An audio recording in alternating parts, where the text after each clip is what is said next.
Strap yourself in, because we're set up, switched on, and ready to go. You are watching and listening to Chris and Leicester Till I Die TV on YouTube and your favourite podcasts.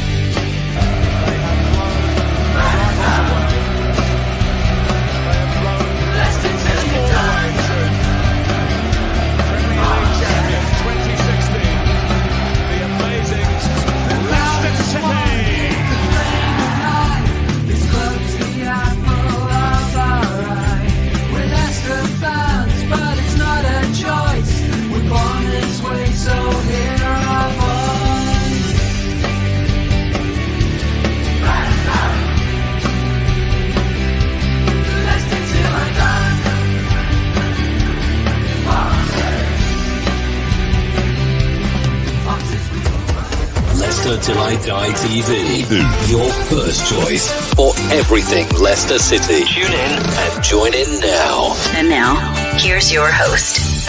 Right, Chris. All right, guys, how the devil are we all? Welcome along. It's 9 o'clock, it's Friday night, and it isn't Crackerjack. This is Leicester Till I Die TV, the debate show. And if you're too young to know what Crackerjack is, ask your parents.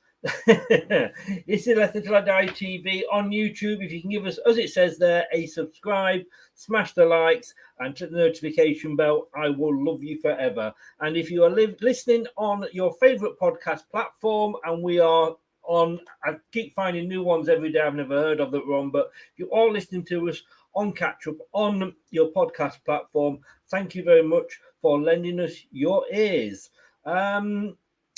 This is where you can find it. watch us on YouTube, listen on your favourite podcast platform, or ask your smart speaker to play the podcast Leicester Till I Die. Subscribe, like, follow, and join in now.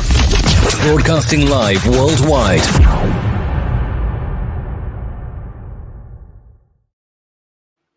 Indeed. Well, normally, as you know, my shows aren't particularly serious. We have a bit of a laugh, a bit of banter. Obviously, I've got the Chat Shit Get Banged show coming up, which is a total banter show. But I wanted to address a subject tonight that is not necessarily funny, but I do want you guys, if you're watching, to join in the chat. But please do keep it respectful. And do accept the subject we are talking about and respond to that as an adult, shall we say. But we're looking to the football and racism, homophobia and sexism within the sport. You've all heard of The Athletic. I'm sure you have. Matthew, good evening. How the devil are you, sir? Thank you for popping along, supporting Proud Terriers tonight. You are most welcome, mate. You are most welcome. I know you're a Huddersfield fan, but give us a subscribe. We'll love you. We'll share the love. The Athletic online sports program. I did a thing for them over a year ago now. They contacted me and said, how do you deal with racism in the group? And I said that I have certain words within my Twitters, within my Facebook, with the YouTube here that I don't allow, and basically they're banned. And if anybody sort of uses one of those words within a post, then it doesn't appear, it gets banned, it's cut out straight away. Obviously people can be clever and change a few letters around, etc. And they said, what about taking the knee? Because taking the knee was the big thing at the time. And I actually said, and I was a bit embarrassed after I thought about it, and this was published in The Athletic. I actually said, I don't allow any posts about taking the knee because of the trouble it may cause. And I thought afterwards, when I actually read it, writing it's one thing, reading it online is another, and I thought, am I chickening out here? Am I kind of taking the easy route? But footballers, and every team's got them, and it's not just my Facebook group that it affects. You put something like that supporting taking the knee, and obviously a lot of people necessarily don't disagree with it. And you know that there's going to be a certain minority that are going to give abuse and are going to have a go and be rude and horrible. And I don't think it's fair that is that they're allowed, because I can't see every little thing as it goes on. Yes, it alerts me. Yes, I come back to it, maybe in 2 hours when I've got in from work, whatever. Don't work now, but you know what I mean. But by then, obviously, the hurt and the distress has been caused, and people then sort of message me and say, "Well, have you seen this?" Blah blah blah. And basically, I kick people out, and it's zero tolerance. That is the way I look at it. Now, is that right? Should I be having zero tolerance, or should I allow people to have free speech, but then, it causes the trouble? We're in the middle at the moment as well of the Women's Football Euros. Now we're in the year 2022. And I put a post up after the England game, because I did a watch along to England-Austria. And I put a post in my Leicester Till I Die Facebook group, as I always do on Twitter, and saying, this was the show. If you've missed it, come and watch. It was a great game. England won. There was no rolling over and doing 10 pirouettes and a dive and looking for a score and no cheating, no picking on the referee or anything like that. And maybe the men should sort of note that, because it was a very, very enjoyable game. And I've watched all 3 games so far, obviously not watching tonight. And I've got to say, it is a fantastic standard. And I got people that were posting in reply to that, well, it'll never be as good as the men's. Yeah, well, it's just a shit copy of the men's game, isn't it? And the men's game's so much better. And I'm like, did you watch England-Hungary? And I actually then had to delete those, ban them, because I have a zero tolerance, and I am now having, when I put a post in saying, I'm like the post for tonight that I put into my Facebook group and I put into my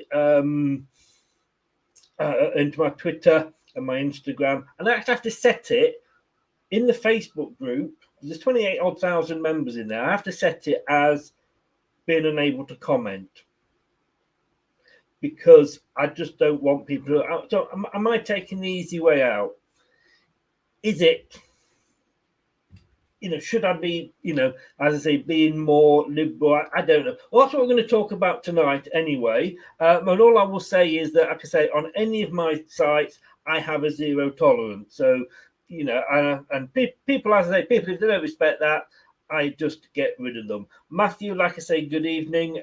David, thank you, Chris. Hope you're well. I say you never, ever stop pushing the envelope. Progress sometimes takes forever to be visible, but if the battle is worthwhile, keep it front and centre. Thank you very much for your words there, David. Matthew, I am passionately fighting for changing homophobia, actually, with Ryan. Unfortunately, I think quite often it is a battle. I respect your live stream and be nice throughout the show. I wouldn't have any doubt that you weren't going to be. Keep us updated with the score, Matthew. You're watching Germany. Who are they playing? Denmark. Come on, Denmark. I know it's women's, but it's still Germany. Ian, thank you very much for popping back in. Hooray, Darlington FC has signed. A fan-owned National League club. Yeah, we say well done, Ian. Well done. But we talk about racism, homophobia, and sexism. Got 3 guests. I'll try that with my teeth in. It's these new set of teeth that I can't get working. Got 3 guests tonight. I'm going to bring the first gentleman in, David. Now he's of a certain age like me that probably remembers way back to the 70s when, well, it was a lot worse than it is now. Good evening, David. How are you? Hi, Chris. I'm good. You? Yeah, I'm not so bad. Thank you very much. I have been unable to speak today. I've got everybody's name wrong. That new set of teeth were just a really bad buy. Happens when you get old, mate. It does, doesn't it? Yeah. Memory, everything. If I was a car, I'd have been taking myself to the scrap place about 2 years ago. I don't think we'd pass any MOTs. Definitely not. Definitely not. I mean, you sort of remember, I'm sure, and I'm you're not as old as me, I grant, but I think I'm pretty close, mate. Back in the day, though, it was a lot worse than it is now, wasn't it? Yeah, I was thinking about this because this is a tough topic, especially for you and me, who generally have got away with it. I've had a bit of fatism over the years, but nothing as serious as the other stuff. But I do remember the 60s didn't seem as bad, although I was probably only getting up to about 10 or 11 years old then. But the 70s, I remember it was horrendous. I remember, horrendous chants. And the stupid thing is that I don't think, and you correct me if I'm wrong, I don't think it was a racist thing at the time. I think it was just going with the flow, because a lot of teams then were getting black players in the side. They were our heroes. We had Pele. We had people like that we admired and loved. Muhammad Ali. All this sort of stuff. I seem to remember, though, going back, that I forget who it was. The first black player to play for England got unbelievable abuse. Viv Anderson, wasn't it? For England. Was it Viv Anderson? I don't know. I'm not sure if it was, but I know. I can't think who it was exactly, but I know. I've seen the sort of about the abuse, and John Barnes got abused, didn't he? Not just in this country, in other countries as well. But it was bad, and I suppose we are making headway. Let's bring John in. John, good evening, sir. How are you? Hi, good evening, people. How are you doing, guys? Great. Yeah. Subtitles, as I say, will be available. Yeah. Thank you. First of all, your details are in the system on the screen below, but where can people find you? Yep. Excuse me. Thanks very much indeed. You can find us on John Sinclair TV, on YouTube, on Facebook, and also you can find us on Twitch as well. And if you want to find us on Insta, it's John Sinclair 50 and John_NUFC 42 on Twitter. So yeah, socials are out there. There's loads, and just check them out. Yeah, brilliant. Like I said, the details are in the YouTube description below. Matthew says he's got live captions on Chrome. But, I mean, you can tell from the accent. Obviously, you're a huge Sunderland fan. And sorry. Have you been drinking, or Chris? Have you been drinking a lot, mate? I'm getting them in first. No, you're obviously huge Newcastle fan, and it's a huge club. And you've got new owners, and there's been some abuse online about their history. At the end of the day, they've passed the test, they've got the thing. I mean, at Newcastle, how do you find it as a club? I mean, we come, obviously being Leicester, we come from this very, very multiracial, so we've kind of grown up. So I don't remember ever seeing it that bad. But what's it like at Newcastle? Every time I go to Newcastle, right? I think the people are absolutely fantastic. I mean, colour ain't a major issue at all whatsoever. You know what I mean? But when I go to the stadium, right, there's a load of few Indians and Pakistanis, French in the West End of Newcastle, yeah, and Chinese and whatever. Some of them go to the matches as well. But I've got absolutely no problems at all whatsoever. I mean, we are, as the fans, are united, yeah, every single time, and I think it's just absolutely brilliant. At St James's Park, and I get absolutely no abuse. I get no bother at all whatsoever. In fact, when I go up there, people think I'm a football player, sort of thing. You know what I mean? I think it's weird. Yeah. Gets all customers' names like Musa Sissoko once upon a time, Demba Ba, Papi Cisse, But we get black players play for Newcastle United, yeah, of different races, yeah. Nobby Solano, yeah, Peruvian, right? We give them absolutely no problems. If you play for a black and white shirt, right, as far as I'm concerned, Chris, they represent my club. I will back them 120%, wherever they play, where they've come from. Yeah, we back them every single time. But I mean, you might comment later on, like back in the 80s sort of thing, you just mentioned there. John Bond's got terrible abuse, right? Absolutely shocking. 'Cause you know why? Because he is that good back in the time. And he just shoved them back in the throats, yeah? Let's be real, yeah? You can abuse him, it gets yours back. It's as simple as that. And look, I still think, and I could be wrong with this, I still think football is racism is creeping back into the game when it comes to players as well. And I've seen it as well. There's a lot of people complaining. You get people like Kalidou Koulibaly for Napoli. I think it might have been him, got name called on him. I could be wrong. He walked off the pitch straight away, right? And I think it happened at Denver Bar. I could be wrong again. Walked off the pitch in Russia, right? Excuse me. And it's just absolutely shocking for me. If there's any kind of abuse on the pitch and you're guilty of that, right? Look, John Shelby got done for it as well. He got like an egg ban, racial abuse on the pitch. Yeah. But for me, anyone gets guilty for that.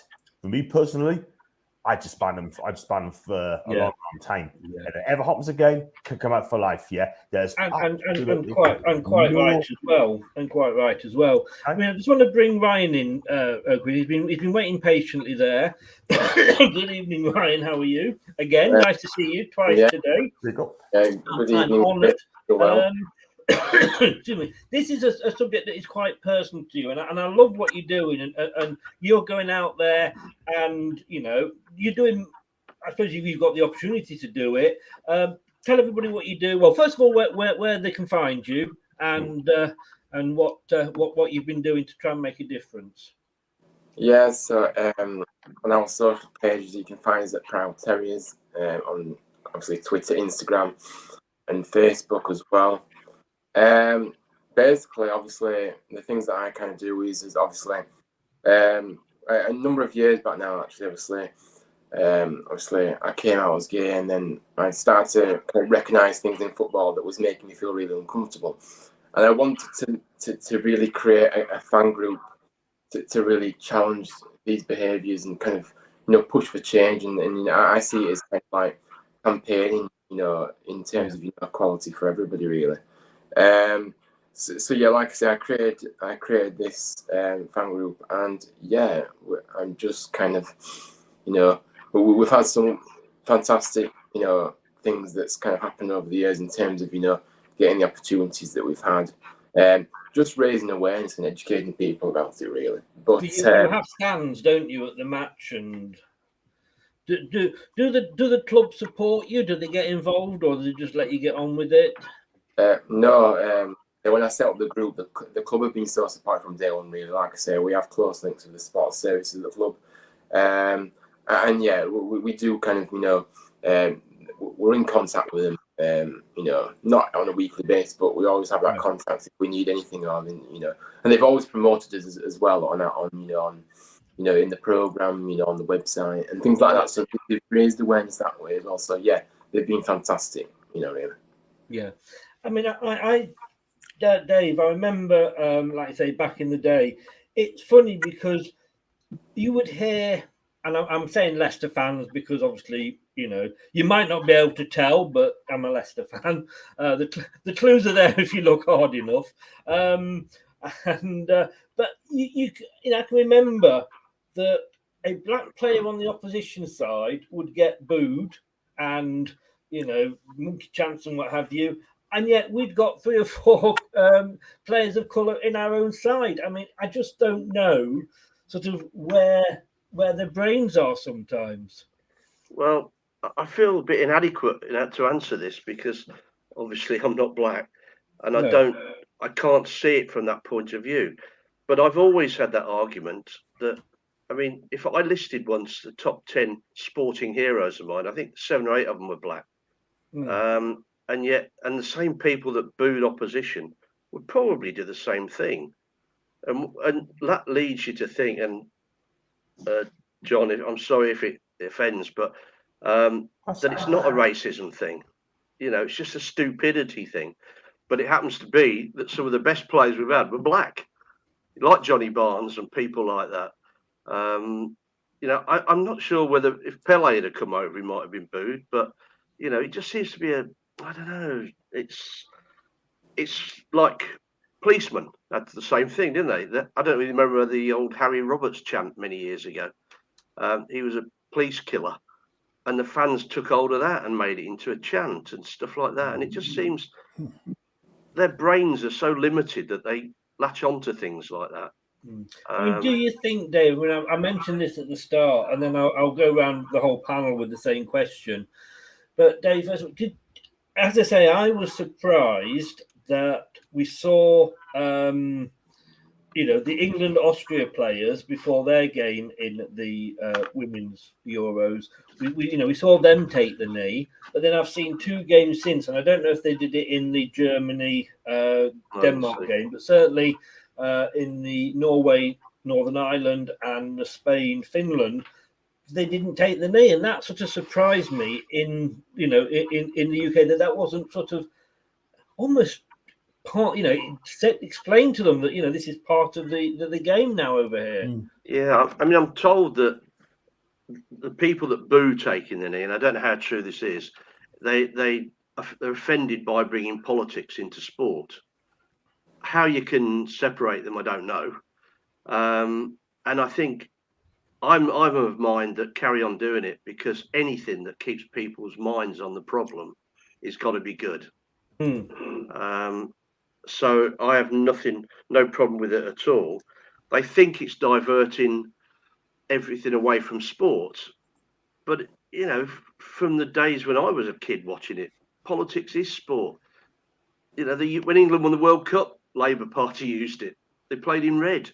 It's just politics, and you just have to live with it and do your best to try and make people aware that it's not right what they do. No. And John, I was very much, I'm going to be honest with you, and like I said right at the start, my stance on racism and homophobia and sexism, it's zero tolerance.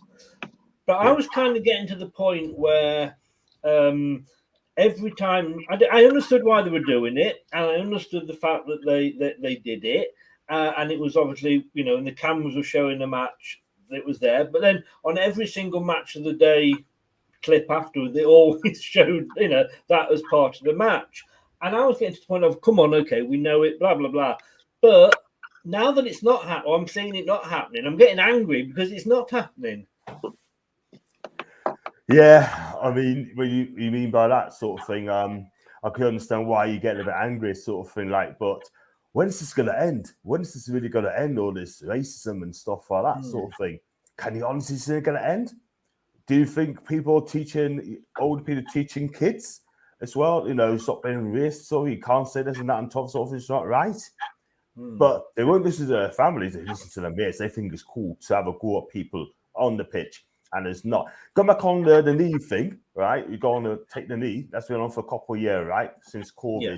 Me personally, I think they should stop it now, because it's gone on for way too long. Just come on the pitch, play your football sort of thing, you know what I mean? But we know we need to kick a racism. We know we got to stop this. But at the end of the day, something needs to be done about it, But I just think you don't see it in American football and this and that and t'other. I think we're the only one who does it now. So I think it needs to stop now and just get on with it now, You made a point, you made a stand, cool. Would you agree with that, Ryan? I mean, it's a fair point, and one which, as I say, I would have said, until I suddenly find myself saying, like, what's going on? Why is it all stopped, sort of thing. Yeah, I can understand what John's saying, but I just think that it's still very powerful in terms of seeing people stand together against this, and I just think that England doing it and other teams not doing it, you've got to question why they're doing it, because it's as if they're saying they're not kind of wanting equality in the game, I understand what you're saying, John, but I just think that it is still relevant and it still does need to happen, because it is powerful. It is. Yeah. I mean, I think I was said to Dave at the start, Ryan. I mean, I think as we go through the generations, it's getting better. My dad was certainly not. I don't know how you would break down a racist, but he was of a generation, where people of colour were only just starting to come to this country. Now, my son He's completely at the other end of the scale. He's in a generation where, you know, it's virtually 50-50 in schools, and he's growing up used to it. It is nothing different. And if you look at sort of at homophobia as well, it wasn't so long ago that it was actually legal in this country. And I think as it's going down, it's getting better with each generation. But that is going to be a long way around of doing it, isn't it? Yeah, absolutely. I think that obviously, me being from the generation that I am, I obviously understand that it was a lot worse, you know, maybe, you know, before my time, you know, 30, 40 years ago. But I still think that, you know, it's still quite bad. And we just have to keep kind of pushing for this, because I feel like it's still a very big issue in football, especially. That's what I kind of follow mostly. I do. Even though we've seen progress over the years, it is still bad. I can only speak of what I've kind of experienced and kind of things like that. But I understand it was even worse, you know, not so long ago. And like I say, homophobia is still not, you know, kind of, you know, illegal in stadiums, which it should be as well, because that's, but you know, it's as if they're saying that, you know, if you say homophobic abuse in the stadium, it's allowed and it'll be okay. You've got to put those laws in place to back that support for me. Yeah. What we'll do now, I think we'll see if I'm trying not to get the two mixed up. I'm trying to keep them sort of separate. So I'm trying to think of the best way to do this. But coming back to what Ryan said, and we'll stick with racism first, because I've got some really stats that I want to go through on homophobism. But John, I mean, this was John Barnes, and we all know John Barnes is one of the more famous footballers, who, you know, he admits he was repeatedly racially abused while playing for Watford and Liverpool in the 1980s, including being pelted with bananas on the pitch. And I don't think you get away with that now because there's so many cameras and what have you. And he believes football can do nothing to change racism. I mean, his quote is, and this is what he told Sky News: "Football can do nothing to change racism. And there have been signs that an increasing number of players are questioning the impact of taking the knee.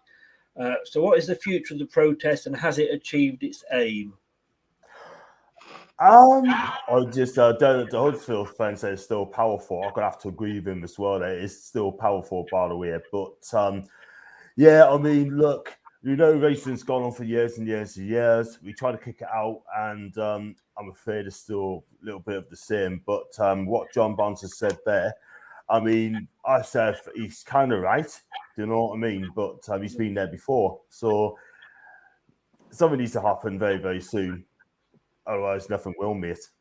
I don't know what you take on that one. If we stop it, though, David, if we stop it, I blame the parents. Just swept under the carpet. I blame the parents. I was going to say that over the parents as well. I was going to say that as well. Go on. Yeah. I mean, it's their fault. If you bring your children up properly, show them how to respect people, whatever, they don't start off life as a racist. You know, it's pushed into them by parents.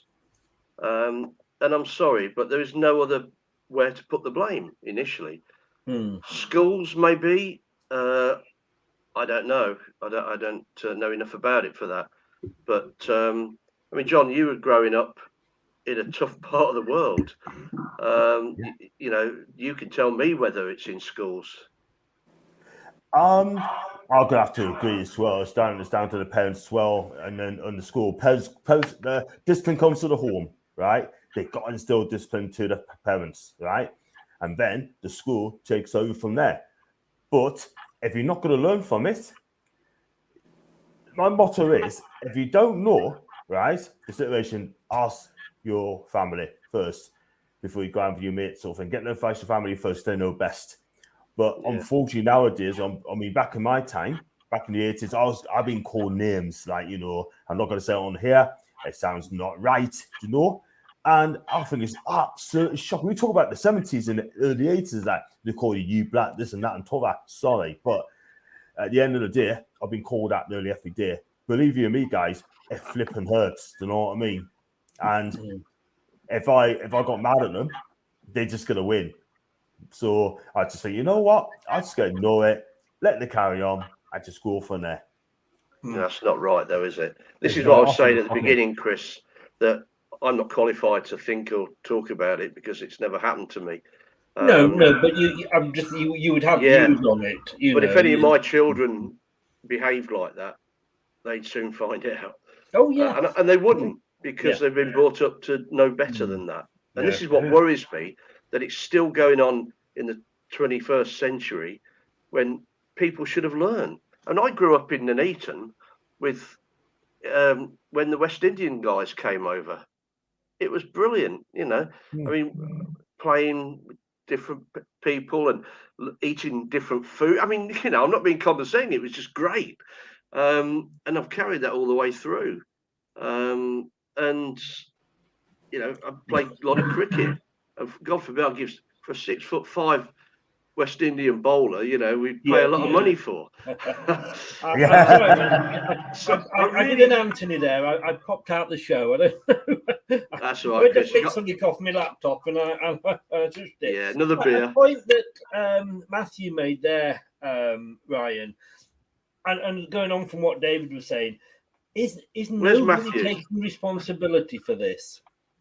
You know, I mean, are the clubs doing enough? I mean, you know, you got stewards, and stewards don't go in if there's any trouble because, in fairness, you don't know. You know, all right, so people are supposed to be searched when they go in, but how often do we see, you know, flares going off? You don't know if people have got a knife on them or not. You know, and the stewards. I've been a steward. I mean, I'm totally, you know, just at Poole Town down here. And, you know, you don't know what people are going to do to you if you go up and ask them to stop. You're likely to get a mouthful of abuse back. Clubs, obviously, they've got the cameras, but it's, you know, tracking them down because people change seats and what have you.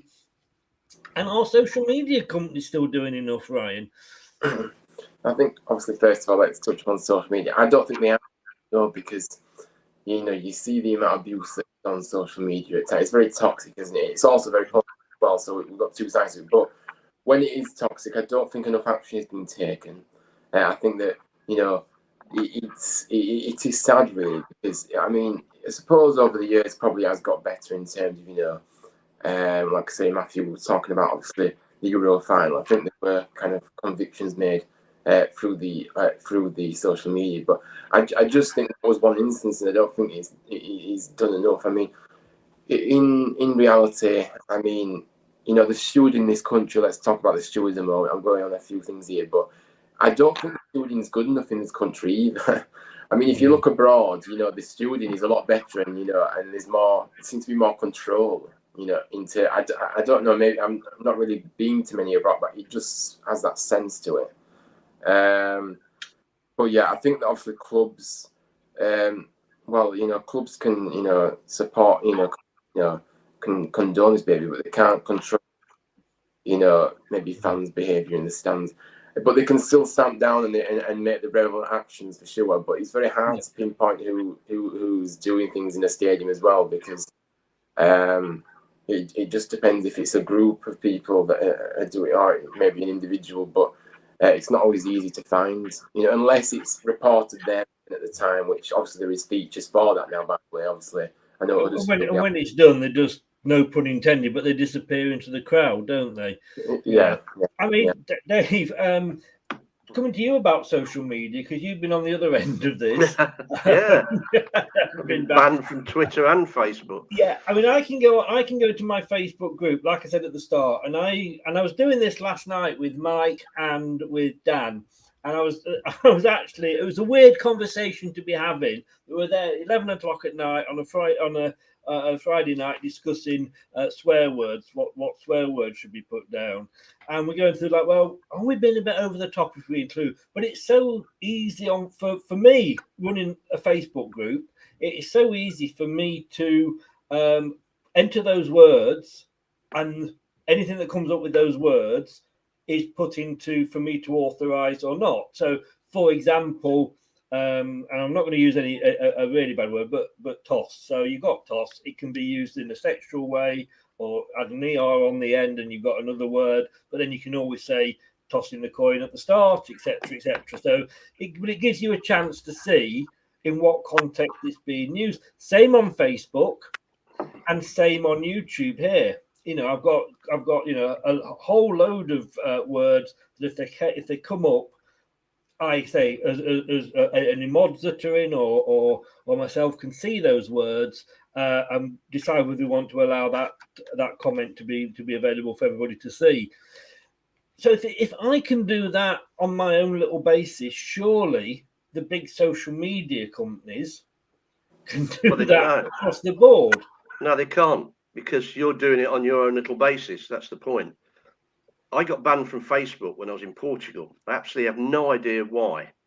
I certainly don't use swear words on it.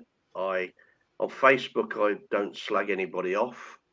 But, they asked for my ID and then banned me and never got back to me because they're too busy. They're blaming COVID. They're blaming lack of staff. They're blaming everything. But they supposed to have got back to me within 2 days, and this was May the 13th, and I've still not heard anything yet. But I've just been wiped out of it. That's hence the new Facebook page. But Twitter, I think, is more dangerous. Twitter is more dangerous, I think. I agree. Because it's very hard to follow who's posted what. It confuses me even now, and I think I've been on and off it. I don't know. Is it 10 years it's been going? Maybe more. But that is a very dangerous medium, and I think that needs sorting out big time, because there's so much nastiness and viciousness on it. But again, David, is on my Twitter, I've put these words in that I don't allow. So if I actually go on to somebody's comment and view the stream and see what the replies have been, I've been there and I've seen where it said you can't view this comment because it's got one of your words in it. Right. I can then, if I want to, override that. So that is possible for me to do on a little basis. Yeah. Surely it's an extra algorithm for somebody with the brains that these people have got that run these things. I don't think they're doing it. I don't think they're doing it. Because the Twitter, for example, to me, is the younger end of the, Facebook is now, you've not got all the youngsters on it. They've sort of migrated onto Twitter, Instagram, Snapchat, and all those. And I just think they daren't do it because the numbers would go down. You look at some of the people that make these comments. I mean, for example, with the Boris thing now, there's some really evil stuff gone out there from people who should know better. And that's just grown-ups, allegedly. So you can imagine when it gets right down to the gutter, how it's going to happen. And if people are listening, I don't know what age you have to be. Is it 14 or something to be on Twitter? Allegedly. I don't know. But you imagine a youngster going on there and seeing stuff written. And, I don't know. What do you think? You don't go on it in theory, but they do. I don't think got enough. In my opinion, I don't think got enough people monitoring the messages as well. No. If you make a complaint, right, saying that he's done that, right, and then they look at it, they don't hardly do anything about it. I've got abuse on Twitter before, because of YouTube and this and that and t'other. I just block and report them, sort of thing. You know what I mean? And then what I do, I just done with them. If you see what I mean. But it seems to me like Twitter is a free for all. You say what you want, how you want to say it. Yeah. That is the thing. And they're still not addressing it. Now, my opinion, right? I could be harsh on this, okay? I think you should have like a password, like either a passport or a driver's license. Yeah, they want to have your ID, and if you type it in, and if you abuse that, then you are done. That is it. One shot. You abuse it, upset people, you want that sort of thing. They check on your record and said this guy's done. And if he tries to get back in again, right, they go, hang on a minute. This is the same as before. We're not letting him back in. Why he's done. But Twitter and the people have not done naught about it. And this is why it's going to go on and on and on. It's as simple as that. And something needs to happen very, very quickly. Otherwise, there's going to be good people going to walk away from this network. Do you know what I mean? But Twitter should be fun. Twitter should be attracting people, having fun, people helping people all to know all the good stuff. But unfortunately, you get people now telling you to F off this and do this and that and all that sort of thing. And some of the tweets that I've seen before, Oh my God, it is absolutely shocking. It really, really is. Let me tell you a fact, right? Someone, I make it quick now, you got to go on. People, right? I've done like a video, right? And people put my face on that video, taking a mickey, right? And they blocked us. But guess what? I get people tweet us with that picture I read, and then I just report them. Try to pretend it's this, trying to pretend it's someone else. Now, I'm sorry, it ain't happening, mate. So they need to wake up now. Otherwise, this, guys, is just going to carry on. And then they just say, you know what? Stuff this. Do what you want. Yeah. Do you think, Ryan, and I'm going to play devil's advocate here, are we becoming, and it's very easy to say this, it's the thing to say, but are we becoming as a nation sort of too woke? Are we going so far the other way now? I mean, I can remember when we played Germany, was it in the Euros, and the national anthem was booed.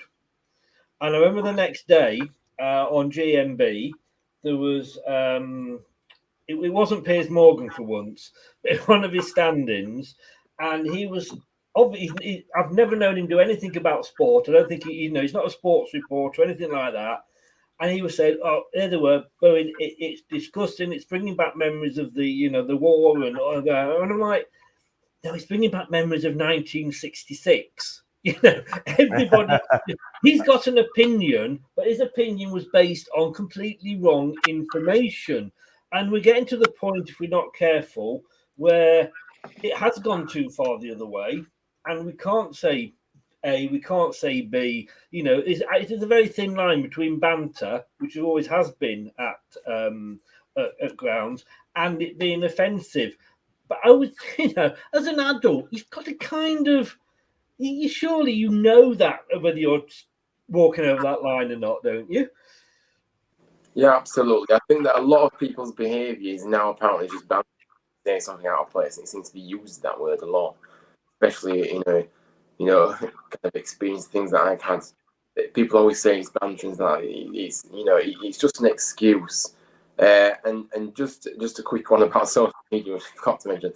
It's far too easy to create a fake profile, and the people that do kind of send abuse on these accounts, they haven't got a picture, it's a fake name, things like that. But to me, the social media platform, especially Twitter, it just seems to be too much effort for them to do anything about these things. But yeah, getting out of control, and things do need to be done about it. It's just shocking, the things that I've kind of seen on social media, especially through. Well, initially when I set up my group, I kind of used to react to hate that I got through my platform, but now I just kind of ignore it. But I shouldn't have to deal with it. And when I did report it, nothing ever seemed to get done about it. So I've kind of learned not to react, but shouldn't have to put up with it. But there's no protection from social media platform at all. No, and it is very easy, like you say, to be somebody else. The keyboard warriors, isn't it? I mean, Dave, I say quite clearly on my Facebook group, there's a set of rules down the side. Says what I do accept, what I don't accept, and I always say, don't shoot the messenger. It's one of the rules that I've got up on this side here. It is challenge the argument, don't challenge the person that's putting the argument. And I'll have people that I'll put up, say, Leicester City have been linked with player A, and somebody will come on and say, well, that's a load of shit because it's the Sun, or or you're just, why? What are you saying that for? You're stupid. No, they can't be bothered to read the rules that say I am posting as the head of that. As the person that runs that group, to create discussion. Because if I don't create discussion in that group, the group dies. And you've got the people that say like, "Oh, I never listen to Talk Sport. It's rubbish. All they ever do is criticise my team." I said, "Well, what do you do about it then?" They said, "Well, I ring up and have a go at them." I said, "Well, that's what they want." Yeah. If they sat there and went, "Leicester City are marvellous and should be winning the title every season," you're not going to ring up and argue, and they're not going to be around to do the job. That's the whole idea. And I just think it's almost like they should take an IQ test to be in these groups sometimes. Well, I was just going to say that they're not very bright, to be fair, are they? which comes back to the fact that they abuse people who they see as vulnerable. Why they see it as vulnerable, I don't know, but that's what happens. They're bullies, effectively. That's why they do it online, because you can't get at them. You get them one-on-one, and let's chat about it. But they're just bullies, and they always have been. The worst people in the world is a group of football supporters in a crowd. In the 70s, it was about kicking crap out of each other. Germany 3-0. And it's only the groups. You know, you used to get at Leicester, we used to get the Man United fans coming through, Leeds fans, a few Geordies came in as well. And, you know, they came across that car park at Filbert Street and you frightened to death because there's a lot of them. And that's how they do it. And now they're doing it on Twitter because they're hidden. And that's I can remember, John, when going back to sort of the 70s, when you used to have pens behind, and Dave remembers, you used to have pens behind the goal. And I went with my mate Colin, and I used to enjoy going to the football with him because he was built like a brick shit house. He wouldn't, you know, he was like having Mike Tyson next to you, your bodyguard. And it was a Friday night, and I wasn't allowed to take a bottle in like this because it had, you know, caps on that you couldn't throw. And I went into our pen 2, which was the one next to the away fans. They had pen 1, and this was at the old Filbert Street in Leicester, and it was against Chelsea. And Leicester did what Leicester never do, what they're supposed to do, and they went ahead and scored. So it kind of annoyed the Chelsea fans a little bit. So it set them off. There was flares going off in the family stand and everything.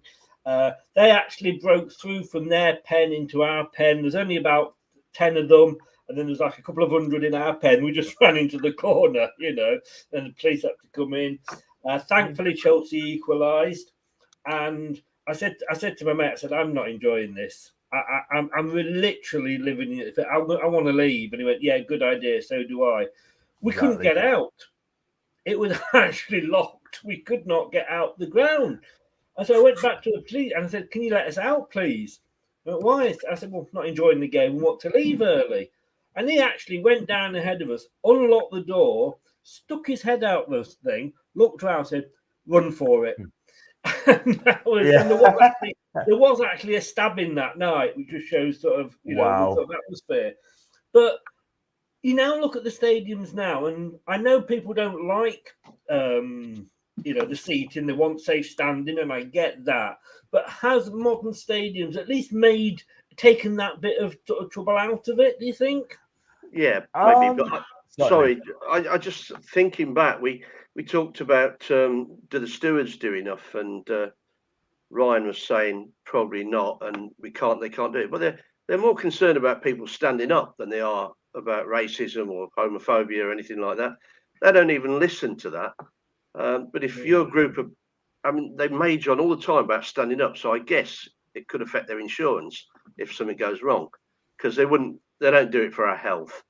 But if they concentrate more and had these walkie-talkies to right, there's a guy at this seat here giving it large, we need to get him out and arrest him. Get the police in and do it. That's the police's job. It's not a steward's job to make an arrest. Yeah, they can evict from the ground, can't they? I assume your clubs they can as well. But it's the police's job, and charge the buggers. You know, make sure they pay for it. Yeah, but I mean, but John, going back to you, I mean, do you think it has improved? I say with the new stadiums, because I don't think you can ban people for you know, you put a poster up and people grow a beard so they don't look the same or anything like that. But I mean, whether you want, I don't know if you want safe standing back or not, but it's a sort of more safer atmosphere. I would never have taken my kids to a game, you know, back in the 70s, 80s, but obviously I did in the, you know, late 90s. I think it's a lot safer now when seats are in the stadium as well, right? Well, I've noticed as well, back in the 70s, when you score a goal, fans used to push you down from the back to the front. Those were the days, like, wow, if you like it that way, yeah? And they were throwing toilet rolls on the pitch as well. Toilet rolls on the pitch, I can remember those days, right? But do any harm. During COVID, people have been running on the pitch to grab them, wouldn't they? Yeah, exactly, man. Just sort of thing, like, you know, just has the atmosphere, but those sort of dears, man. But you're right. But fingers, so I mean, they're talking about safe standing as well, coming back. I've got no problems with safe standing as long as it's safe standing and no bubble at all. But I think it's a lot safer now for football. The atmosphere, right? You talk about the atmosphere, is not as good as it was back in the 70s. I'm not going to lie, but as long as it's not any trouble.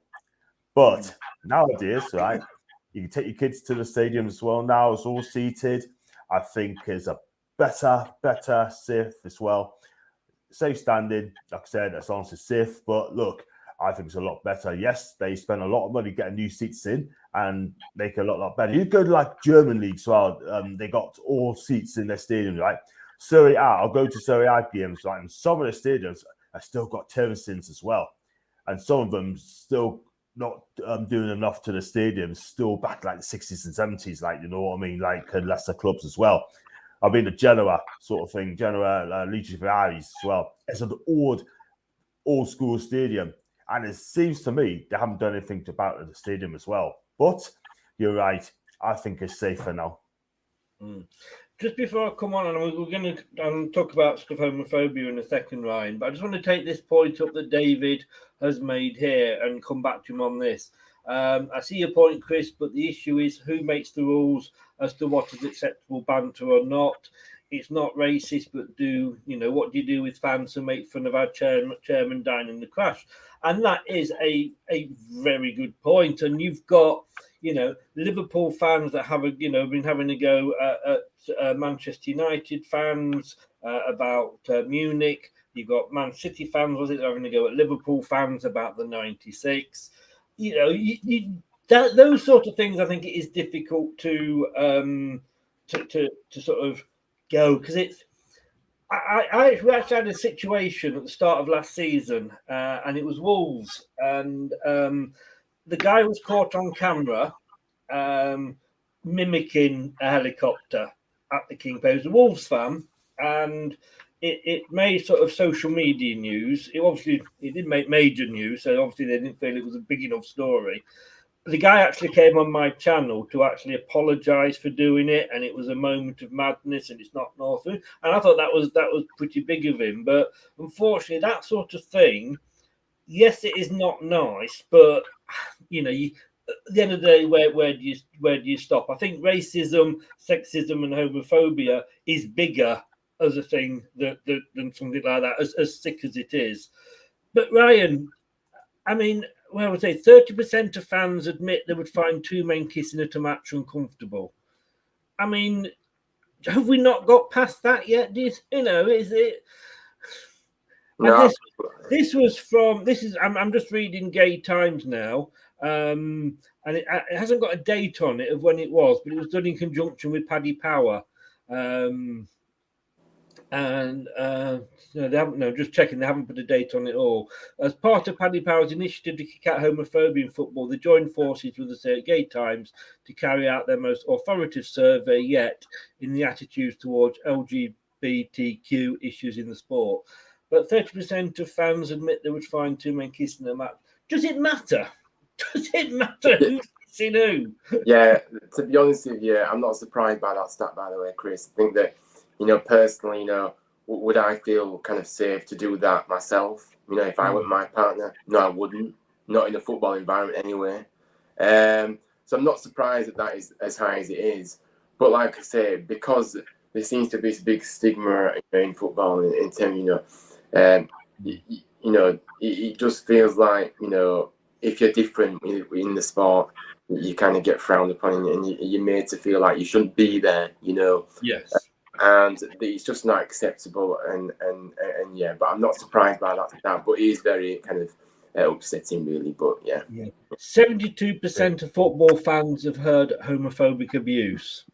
1 in 5 18 to 24-year-olds say they'd be embarrassed if their favourite player came out. I mean, this is like it's like Jurassic Park time, isn't it? Young people are twice as likely to say anti-LGBT language is harmless if it is just meant as banter. I mean, There was a player recently. I'm just trying to find him here. 17-year-old Jack Daniels. Jake Jake Daniels. Daniels. Sorry, Yeah. I'm thinking. I'm wishful thinking there with the Jack Daniels with the thing. And he became the first active male professional footballer to come out as gay since the 1990s. And he was 17 years old. And my God, I'm going to say, give him 100% credit for doing that, especially as a 17-year-old. I know a lot of other players that have come out have waited till the career is over. Does it? I mean, if you come out, I suppose, as a player, he's now going to get abuse every time he goes on the pitch from the opposing fans. You would hope he wouldn't get it from his own fans, but should he sort of? I mean, it's not easy to sort of turn it off, but Jamie Vardy's been getting it on the pitch about his wife. Wayne Rooney got on it about the fact that he had a penchant for older ladies. Is that that's the risk? But obviously, it's a risk he's felt is worth taking. Yeah, I think that first of all, when this news broke, it really meant a lot to me, and I know it meant a lot to a lot of other people because, like I say, I've kind of longed for that role model within the game to look up to, because obviously it's a very lonely place, obviously, being gay in football, and you kind of feel alone almost, growing up, not having really anyone to look up to. Or it just seems like it's a very intimidating place to be, football, I think that with Jake, I think he felt like he wanted to inspire others to be able to feel like they can come out. I think that football is full of abuse anyway. In terms of people get abused for everything. You know how it is. Fans shouting abuse at players if they come over for a corner or something like that. Whatever they say, nasty stuff to them. So I think that the reaction he's got though has been really, really positive. And I think that it'll help so many people going forward.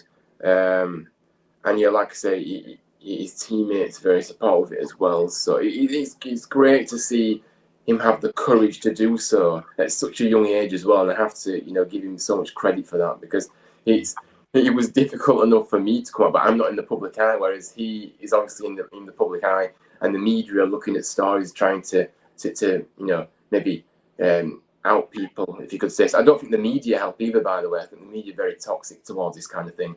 Because you've seen stories over the last maybe few years where they've kind of been saying, oh, there's a few Premier League footballers waiting to come out and things like that. Well, that's just adding extra pressure that they don't need, and you don't need to be speculating on it anyway because it's just none of your business. You know what I mean? So there's a lot of media hype about this subject as well, and I just don't think that helps. But Jake's took on the step, and I'm really happy for him, and I'm really happy that he's been able to do that, and he'll certainly inspire other people to be able to feel like they can come out. But yeah. But do you think, David, that if it is now, if that guy comes out, and I'm not sure what position he plays, but let's say he has an absolute stinker, right? I don't think it says what position he is. I don't know if you know, Ryan. Is he a striker? I think he's a striker. He's a striker. Okay, so David, let's say that guy he goes onto the pitch. He's having a fine game. Nobody's having a go at him or anything. Different things going on, and he misses a sitter, or he misses a penalty, and he then gets abused. And we all know, we all moan at our players if they do that, and we tend to have a go at players if they're not having a good game. Is it then seen as, rather than the fact that it's just the fact that he's having a bad game? Is it the fact that we then pigeonhole it into being sort of, it's because he's, it's because inevitable. He's gay. Inevitable. Happened in the Euros, didn't it? Happened in the Euros. It's inevitable. We've been accused of racism at Leicester, which is bizarre considering the city Leicester is. Yeah. So I'm from Nuneaton, which has been multicultural since the 50s almost. So it's weird, but I remember Adi Akinbaye, and there was talk about racism involved with him when we booed him. Effectively, he was just a crap striker, and we paid £5.5 million for him. Just as a very quick aside there, on my show last night, I actually brought a thing up. The Daily Mail did the 100 worst strikers ever in the Premier League, and We got Aiden two. Akinbaye was number 3 in the list. And I reckon we must have had another. Oh, Roger Davies didn't play in the Premier League, did he? But No. yeah, He was actually only beaten by. He was one of the guys. 2 guys that beat him was the guy that Graham Souness got absolutely by him. You know. for Southampton. Sorry, but going back. It's like, I mean, Ryan, you tell me where I'm going wrong here, because I don't think it's anybody's business whether you're gay or not. I've never thought it's anybody's business. So for the need for people to come out, I find it strange. I don't understand it, but obviously, you know, they feel the need to do it to stop speculation, maybe, or to just clear the air. I don't know. All I remember is Justin Fashanu. Yeah. And the pain he went through when it was brought out in the papers, I think. Which were dreadful, really. A talented striker. I mean, that's all they should have cared about. So I don't really get it where people are witch hunting, and as I say, it's nobody's business who you sleep with or whatever. I mean, it's not.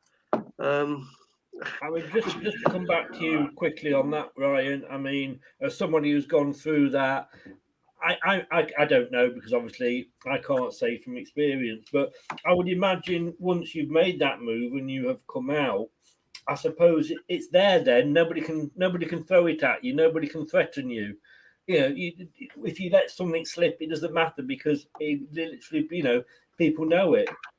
Yeah, ultimately, you know, I think coming out is just being able to be yourself around. You don't need to kind of, you know, for me, you know, when I kind of came out, I feel like people presume that you're straight unless you tell them otherwise, and you shouldn't be presumed like that. But I feel like, coming out, it is a big kind of weight off your shoulders for sure. I don't think it's about anybody else but yourself, really, because you just want to be able to, you know, live the life that you want and not have to hide anything, you know. And I think you just want to be yourself. You know, like I say, because like I say, and then obviously, if someone kind of comes and you say, "Oh, Ryan, have you got a girlfriend?" kind of thing, you don't have to kind of explain the whole thing. If I'm already out, then people already know that's and they know not to say anything like that. But again, people are too nosy nowadays to actually. I can get that from the 50s. Yeah, when obviously it was a criminal offence in those days. I get that, but now, no, have you got a girlfriend? No, I've got a boyfriend. Or, you know, I noticed in the women's rugby, I think it was, there was a lot of publicity going on about that, and a lot of the girls were saying, "Yeah, my wife and I had a lovely time. We relaxed and all that," and it becomes natural for them to say it like that now, which is great, isn't it? Yes. It's not. I just want to go to a point that, and then we're going to come to. I've got a question for John after this, but I just want to come to a point. You see, and I'm not having a go at you here at all, Matthew. But you're saying there. I'd like to point out, Chris, that Vardy destroyed the pride flag corner, if I remember this correctly. Now, again, he actually would have destroyed that flag, whether it was a gay corner flag, a Polish corner flag, a German corner flag, a Mr. Blobby coloured corner flag. But everybody then is saying, "Oh, he did it because it was gay. He did it because it was, you know, the pride flag." Is this at Sheffield United? He was celebrating the goal, and he went and kicked the flag, and yes, it destroyed the stick. He then actually went and made a donation to the local Pride Society or whatever it was. So he did do that. But again, you know, you see that and you immediately say, yeah, he did that because it was a pride corner flag. No, he didn't. He did it because he was celebrating a goal. And in that moment of celebrating a goal, you don't look at that and think, "I'm going to kick that because it's pride." And this is the problem I think a lot of people have with this is, you know, let's just put a sense of reality on it, you know. I mean, John, come back to racism, and I've got some figures here. I know you can always read two ways into figures, but I always find it funny when, you know, a set of fans is having a go, and they have a go sometimes, and you know, back in the sort of 70s, 80s, they would have to go at their own player because he was coloured, and maybe doing monkey chants, whatever. He'd then go and score a goal, and they'd absolutely love him to bits and be cheering. It is. It's either you like him or you don't. No matter what, you have to get behind the player. How on earth do you make a monkey chance at your own player? I just don't understand it at all whatsoever. Yeah.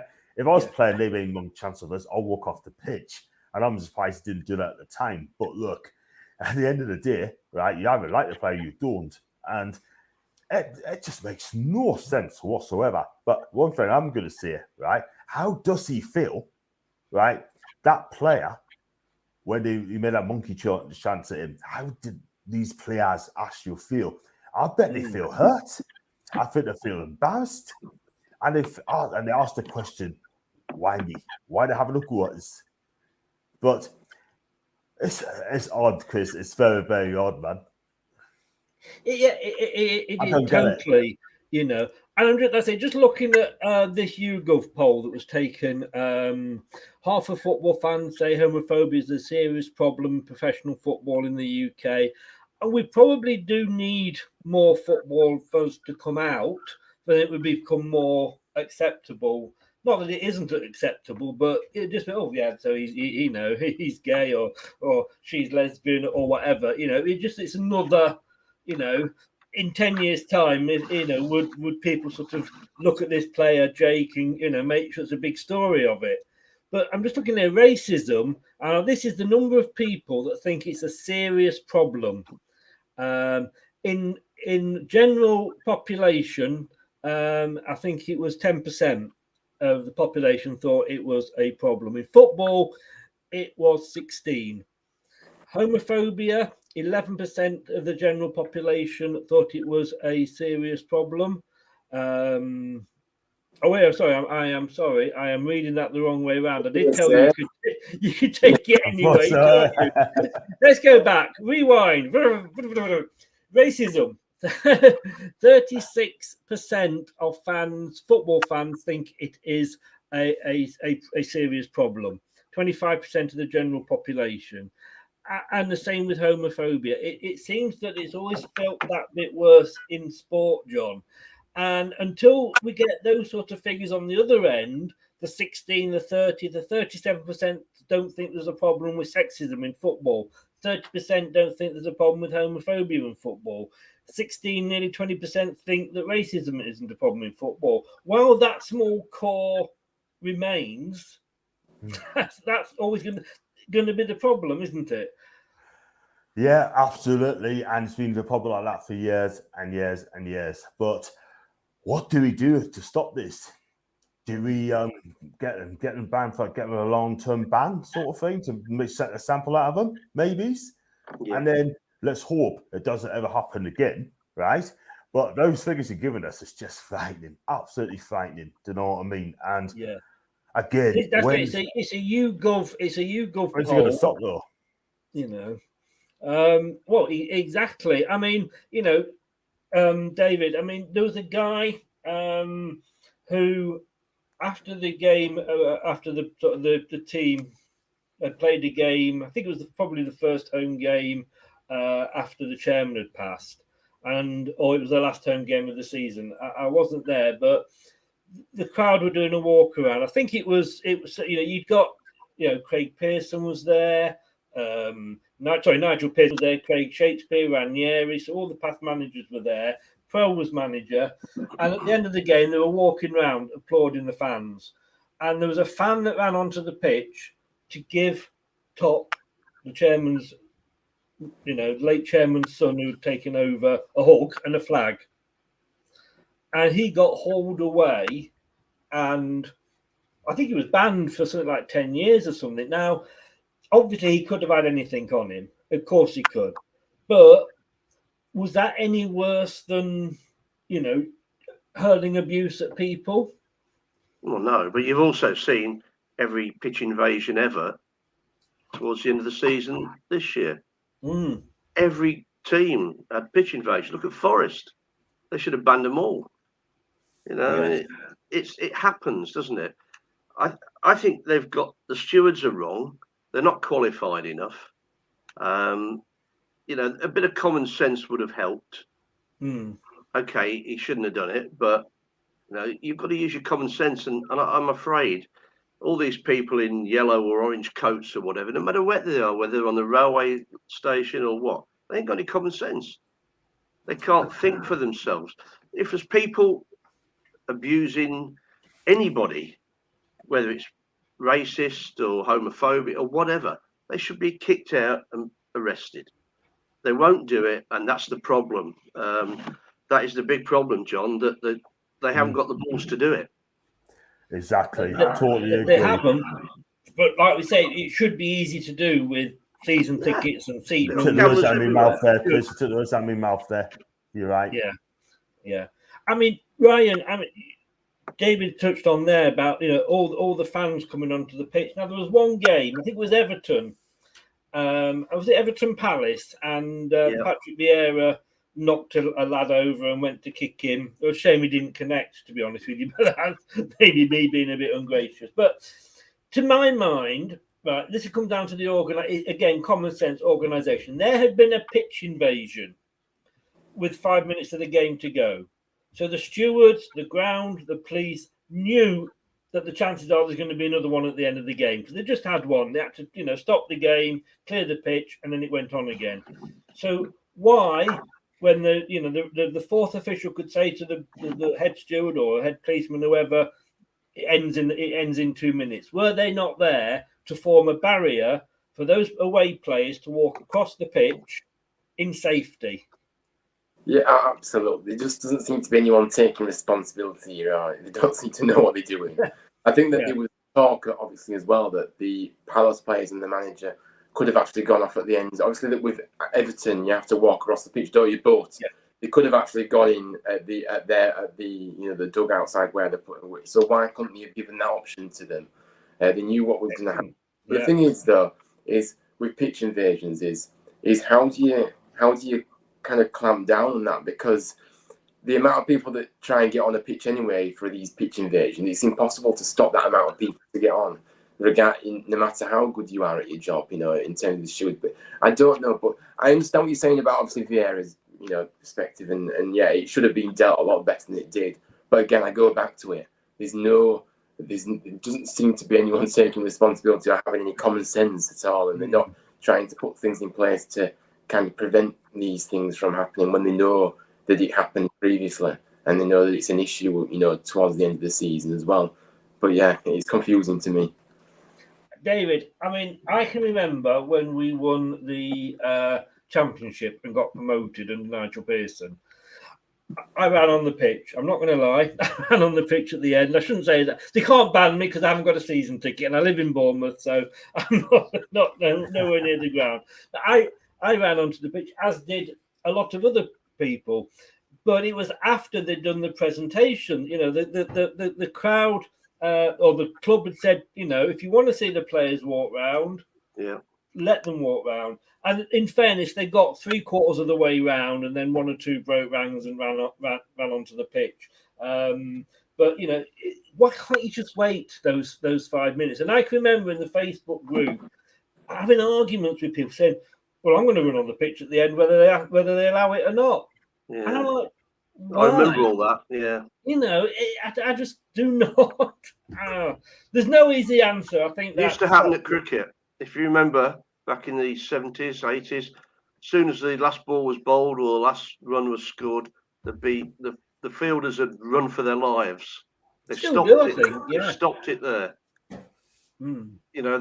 They've threatened heavy fines and bans, and the stewards are a little bit more aware of it, but it doesn't happen anymore.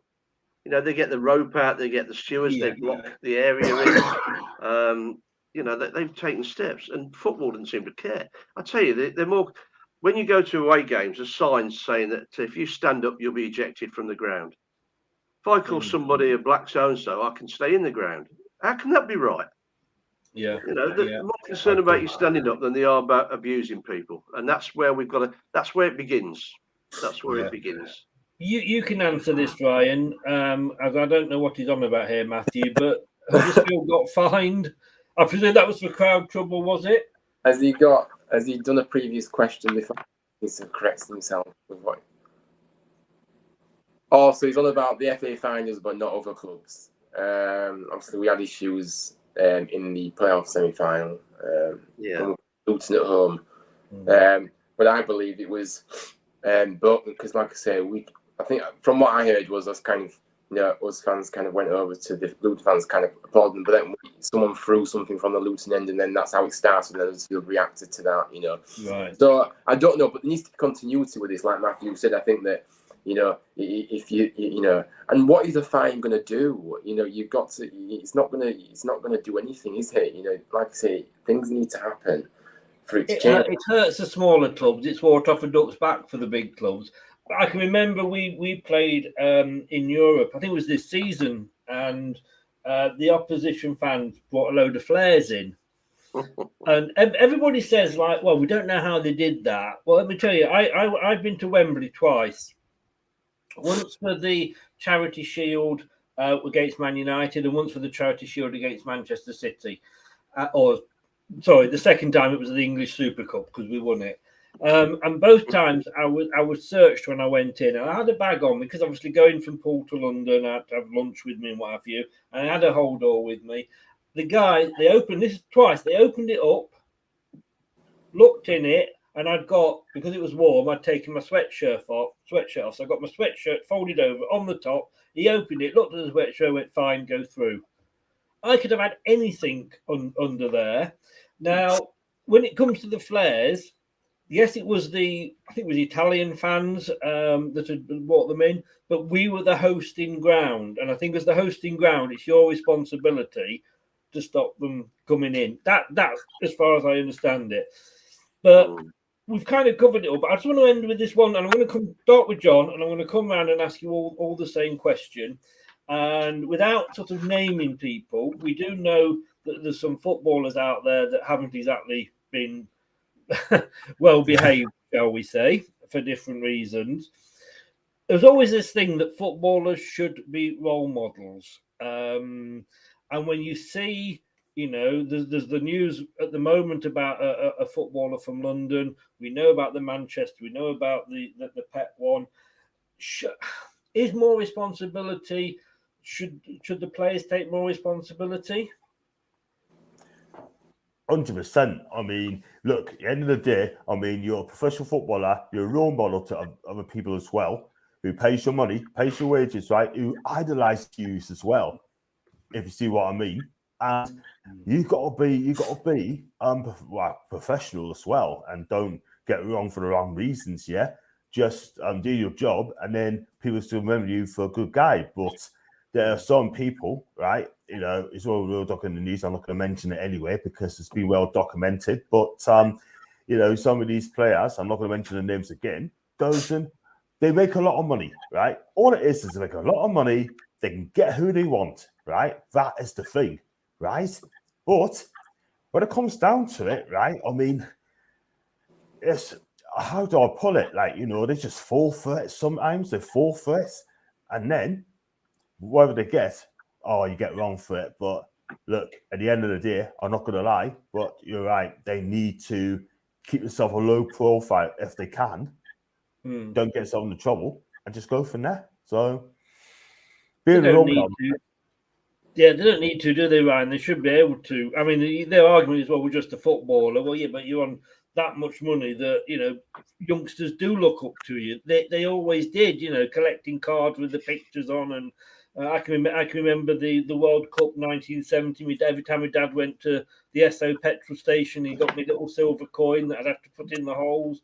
We always looked up to the players, and they should take a more of a look at themselves, shouldn't they? Yeah, absolutely. Like I say, like John said, you've got to be, as a professional footballer, you've got to have that professionalism. You've got to behave in the right way. We all know what's right and wrong. It seems to me, though, that once they start earning what they do nowadays, they seem to think that they can. Well, some do seem to think they can do what they want, kind of thing. It seems to go to the head of it, all this money that they've got flying around. But yeah, they've got a duty to behave a lot better, and they have to stay professional. And yeah, like I said, kids obviously, collecting these cards, these are, you know, role models to these kids, you know, and you've got to be setting a better example as well.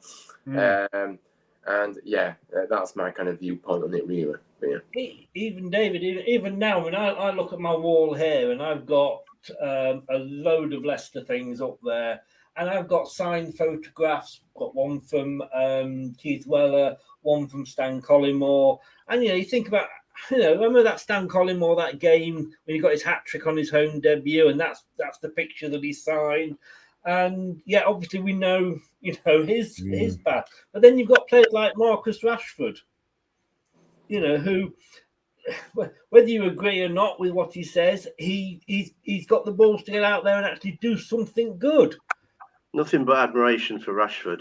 So much. I mean, he's a kid with an adult's head on it. But the trouble is, there's a lot of kids out there on a lot of money. And you look back to when you were 17, 18, if you're earning that sort of money, you'd go clubbing. Yeah. You would. Every week. Single week. You call as many birds or blokes as you could, because you could. So we blame them. Do you know what it is, right? Go on. You know you carry on. Go on. You know what it is, right? You just mentioned there to go clubbing every single week, only in the UK. You don't see that in the Italian league. You don't. Or the Spanish league. Again, you don't, because you do that, earn that kind of money, and you go clubbing on a weekend. You get found due to going clubbing, you're going to get a heavy fine for it. But it's the UK. It's here, I'm afraid. They get their names for the wrong reasons, and that they get photoed every single time, you know. Yeah. And you just touched on Rashford as well. I mean, what he's done for schools and that, he's been absolutely fantastic. And he's been a role model for the kids as well. I mean, Boris Johnson didn't like it, but that's by the by. But what I'm saying is, right, I mean, he's gone now. Who cares? Exactly. He's history. Do you think he's gone? Well, yeah. John, it's never changed, though, over the years. It's always been like that. When people went to Italy to play, like Gaza and people like that, they found it tough because how strict it was, eating-wise, not allowed out. They found it. I mean, have you seen that Danny Drinkwater thing on Sky? Yeah. 5 years wasted. 5 years wasted. I mean, we've got 35 million for the bloke, and he spent most of his time clubbing, and now he's trying to tell us he didn't.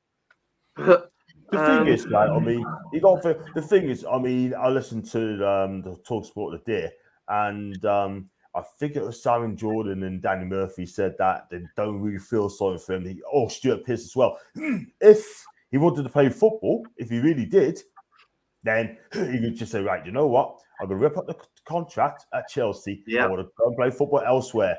And now, what he decides to do, he decides to sit on the bench. And all Newcastle players are doing that as well, by the way. But all I'm saying, that Dan Drinkwater, he's a professional footballer. How old is he, 33, 34?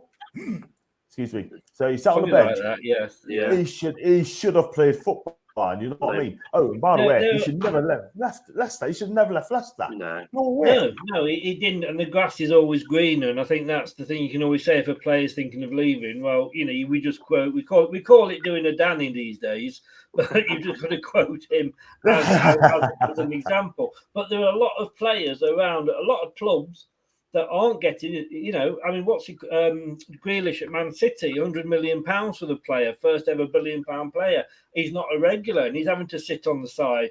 He doesn't go out doing what Danny Drinkwater does. He doesn't go out drink driving.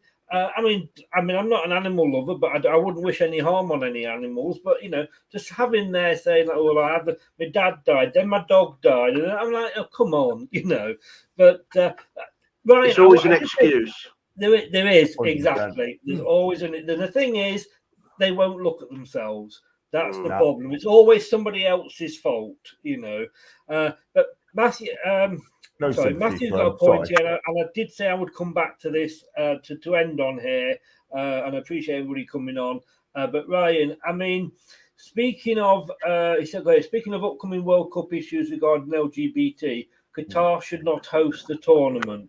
Now, on the day, if I was a criminal, I'd very much like to have my case heard today, because Sepp Blatter got away with it, Platini got away with it, Starmer got away with it, Angela, whatever she's called, all got away with it. Great. You know, it's just the days when you don't get prosecuted or you get found not guilty.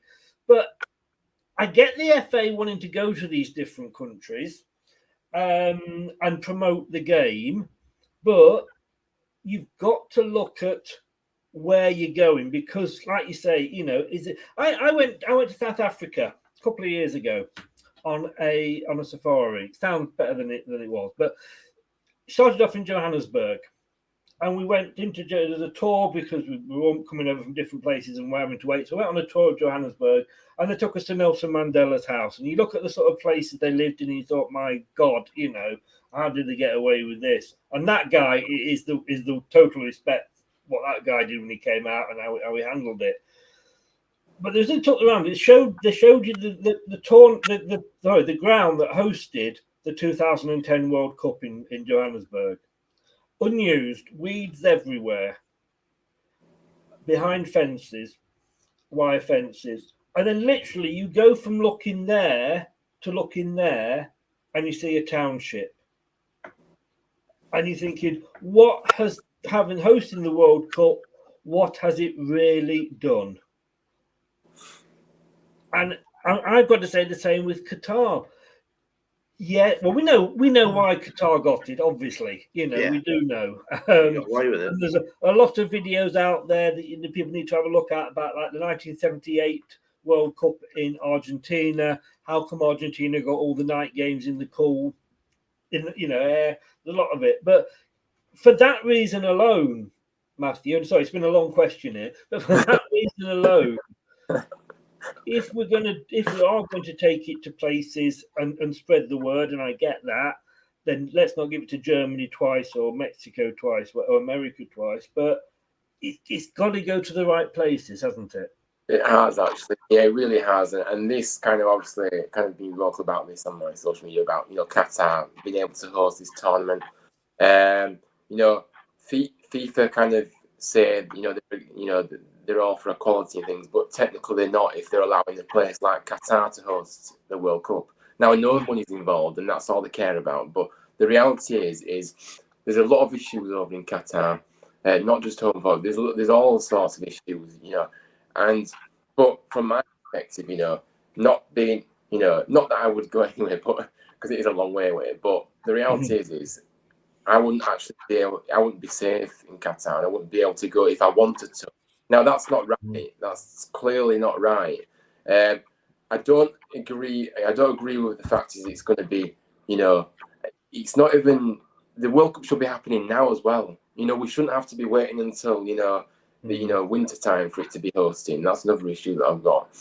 But the reality is this Qatar bid and the fact that they got it, I just feel like there's a lot of corruption going on, to be honest with you. And it just goes against human rights, being able to allow Qatar to host this tournament. And I'm finding it very hard to actually, in fact, no, I'm not finding it hard. I'm finding it not impossible, but I just find it very, very difficult to get behind the World Cup when it happens because of the background of where it is and things like that. It's just really difficult for me to accept that it's going to a place like Qatar. Yeah, if it's going to go somewhere, if you're going to spread the word of football, go to a country that's got a football, some form of a little bit of tradition. I mean, like with America, it's obviously grown recently, but at least they've got some sort of football going on, or soccer if you're in America, going on before. But Qatar, but as I say, how anybody allegedly guilty can be found not guilty the way they were today, God only knows. But there we go. Such is Swiss life. court, wasn't it? It was, I think it was. Yes. Yeah, there you go then. Yes. Allegedly, just in case my lawyers are watching again. Guys, thank you so much. The thing is, and I know that in 10 years' time, my son will probably still be having these conversations, and that's the sad thing, you know. So much can be done, but so little is done. And to me, that's the annoying thing about it. David, thank you so very much. Cheers, indeed. Thanks. Nice to meet you, John and Ryan. Cheers, lads. Yeah, you too. Well. You take care, mate. I don't know whether you're here next Friday. I know you're going away. I think I am, actually. You are? Yeah. Brilliant. Yeah. I need to think of something to talk about then. Oh, we could try sexism. We haven't done that. Oh, wow. Don't. We touched on it, and that's Yeah, probably the wrong. yeah. That's probably the wrong phrase, isn't it? As well. Yeah, indeed. But you haven't got any socials to shout out, but you are on a. You give your radio station a shout out. Why not? Surrey Hills Community Radio. There we go. Surreyhills.co.uk. Yeah, tomorrow morning breakfast show. Is it? Nice. Right. Oh. I think I'm on at, I don't know, 9 till 11, I think. To be honest with you, I could lie and say I'll tune in, but I won't. I'll still Yeah, be in bed. right. It's Sunday. I believe everybody that says that. It's weekend. It's Sunday. You know. Cheers, lads. He is the David is the professional. You see, over me with this. Well, I don't know about that. David, no, thank you very much for coming Cheers, on. mate. Good to see you. Do Take care. appreciate it. Take care. Bye bye. See ya. Cheers. Bye bye. Ryan, give us a shout out. I mean, thanks for coming on. Thanks for sharing your experiences and what have you. And I know it's we could still be talking about this, you know, in 3 hours' time. And like I say, we'll still be talking about these things in 10 years' time. But, you know, if we don't talk about it, I honestly think that it just gets swept under the carpet, and that should never happen with either sexism, racism, homophobia, anti-Semitism, which we never even touched on. You know, it never ends. But just give a shout out where people can find you. Yeah, so if you if you're on Twitter, Instagram, and Facebook, if you just type in Proud Terriers, you'll be able to find us on there. Like I say, we've got some obviously exciting things coming up in terms of different events that we're attending. There is Kirklees Pride coming up as well, which is great to be able to go into the community and obviously be able to kind of show what we do, kind of thing, if people aren't aware. But yeah, I'm waffling on, Chris. But yeah, you can find it on Proud Terriers. I really appreciate if you give us a follow. Like I say, our followers seem to be going up by the day, so it's great to get more and more people supporting what I'm trying to do. And like I say, I know you obviously said about maybe we will be still here in 10 years' time, but the reality is if you look at where we've come from to now, it's we're slowly getting there. It's a slow progress, but it's still worth fighting for and campaigning for what kind of I believe football should be for everyone. The sad thing is I probably won't be here in 10 years' time because of my age, but you never know. You never know. I'll be looking down. Oh, no. David says, David, Ryan, John and Chris, thanks you for spending so much time to talk about these types of issues. Wonderful to share your ideas and thoughts. Like I say, I just think it needs talking about it to keep it out there. And I don't think there's an easy. We know there's answers, but we need people to take them. Ryan, I will see you on Monday. Yeah, you will do, mate. Yeah, thanks for having me on. And I really appreciate, like I say, you doing a show like this because it's important to talk about this stuff. So yeah, it means a lot to me. So yeah, cheers for having me on. Mate. Anytime. Take care, David. Thanks for coming on, yes. Take care, guys. Cheers. Bye-bye. Take care. Bye. And it leaves us with John, who I'm obviously have to say stay on at the end, and we'll have that chat. Like I said at the start, I think I said Newcastle at the start. I think that's what I said. But you did. Well, thanks for coming on and giving your thoughts about it. Where can people find yourself? Thank you very much indeed for having us on tonight, and thanks to the viewers to watch us as well. On Twitter, it's John_NEFC42, or you just type in John Sinclair. If you go Twitch, it's John Sinclair TV. Facebook, John Sinclair TV again, and the same with YouTube. And if you want to check us on Insta, it's John Sinclair 50. So what I do previews, watch-alongs. Well, I may not do watch-alongs. Still think about doing it again. I'm going to do an inter-match reaction soon. Interviews. I'll just do anything really. Transfer shows. You name it, you've got it. So check us out. You're a YouTube whore, aren't you? You'll do anything. Yeah. As Dan always says. Gotta be done. It's when we start saying we've got OnlyFans accounts, that's when we've got to start getting worried. Absolutely, yeah. And you know what it is, thank guys? you very much. Stay in the back, and like I say, we'll have a chat straight after. But thanks very much for coming on. No problem. It is a difficult subject, obviously. We've not even touched the surface. We've been talking an hour and a half here, and we've not even touched the surface. And I don't think, it ever can be. But things need to change still. And I'm sure there are.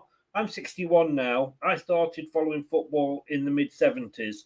I wouldn't have wanted to take my kids to football then. I do happily take them now. So it is improving, but it's very, very slow. There are things we can do to make things change quicker. It's just people having the means to do it, because there are the means there. If I can stop somebody saying the F word in any post, that player was effing awful. If I can stop that in my group, Facebook can add a little algorithm that can do it. Twitter can do it. It can be done if they really wanted to. But as we all know, it's money over safety, I'm afraid, with a lot of these clubs. I'm not going to play the video because I don't think it's the right show to play the video, but please do support the people that sponsor the stadium, the channel. If you want any Leicester Till I Die merchandise, How the Devil Are You sweatshirts, etc., pens, you can get 5% if you become a gold member on the channel. I think it's $4.99 a month, and you'll get 5% off, as well as other benefits, any other merchandise from LeicesterTillIDie.com/shop. If you want one of the videos that you saw, like if you saw on earlier the goals and all the little videos, then get my teeth in again, introchamp.com. And they're great. They do loads of little videos that you can adapt for intros and outros. $6, which is about $4.95, or it was before the pound took its dive. That's introchamp.com. 10% discount on all your gaming at Faithful Grips. I always think that sounds like an Ann Summers subsidiary. Faithfulgrips.co.uk. There is a code in the YouTube description, along with everybody else's links. Quote that code on faithfulgrips.co.uk, and you will get 10% discount. And if you're enjoying the football, the watch-alongs are our Women's Euro 22 coverage is brought to you in conjunction with 3retro.com. That's the number 3retro.com. For if you see me do the England games, all my England retro shirts I get from there. They are great quality. All the Admiral stuff, they do Leicester, they do West Ham. I'm sure they'll probably do Sunderland. Sorry, John. They do. He hates me when I do that. They do Barcelona, Bayern Munich, England, and everywhere. So for all your shirts and leisure wear, get over and give them a look. 3retro.com. Thanks to all the guys for coming on today. Like I say, it's never an easy subject to tackle, but it does need to be talked about, and it does need to be kept out there. So thanks very much, everybody. Take care. I will be back tomorrow. Is it Saturday tomorrow? Yes, I'm thinking it was Saturday today. Saturday tomorrow. I'm going to be back at 12:30. It's the first Leicester City game. We are taking on the biggest team in Nottingham, Notts County. Yeah, Notts Forest. I don't know who they are. Some little deep. We're playing Notts County in a friendly at the Seagrave training ground. And we'll be doing a watch along here on this channel from 12:30. It's a 1 o'clock kickoff. Yeah, Baboon, you've just come in late there, Baboon Boxing, but yeah, I get what you mean. I will see you tomorrow at 12:30. Stay safe, take care. Remember, whatever you do, make sure you enjoy it, but don't do it if I won't enjoy it. That probably gives you a lot to go at. Good night, see you later. Thanks for watching Leicester Till I Die. This is Chris saying goodbye, and see you next time.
Thanks for watching. These videos are tremendous.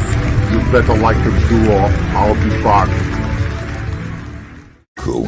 I'm out of here. Ooh, that's a wrap. Some people are on the pitch. They think it's all over. It is now.